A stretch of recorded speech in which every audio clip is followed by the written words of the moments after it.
ইফতার সামনে রেখে ছোট্ট একটি দোয়া 11 বার পড়ুন, সকল গুনাহ আল্লাহ ক্ষমা করে দিবেন। মনে রাখবেন, ইফতারের পূর্ব মুহূর্তে আমরা অনেকেই সময়টাকে নষ্ট করে ফেলি। ইফতারের পূর্বে আপনার সময়টাকে নষ্ট করবেন না।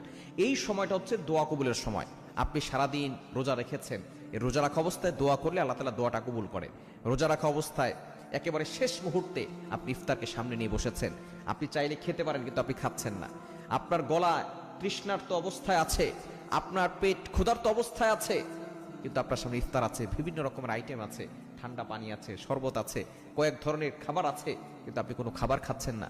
আল্লাহ তাআলা ফেরেশতাদেরকে ডাক দিয়ে বলে, ও আমার ফেরেশতারা, এই বান্দা খাচ্ছে না কেন? ফেরেশতারা বলে, আল্লাহ, সে তোমার অনুমতির অপেক্ষায় আছে। যখনই অনুমতি আসবে তখনই সে খাবে। তখন আল্লাহ বলে, ফেরেশতারা, এই বান্দা কি আমাকে দেখছে? তখন ফেরেশতারা বলে, না আল্লাহ, আপনাকে দেখে নাই। তারা কি জান্নাত দেখেছে? ফেরেশতারা বলে, না আল্লাহ, তারা তো জান্নাত দেখে নাই। তারা কি জাহান্নাম দেখেছে? বলে, না আল্লাহ, তারা জাহান্নামও দেখে নাই। তখন আল্লাহ পাক রব্বুল আলামিন ফেরেশতাদেরকে ডাক দিয়ে বলে, ও আমার ফেরেশতারা,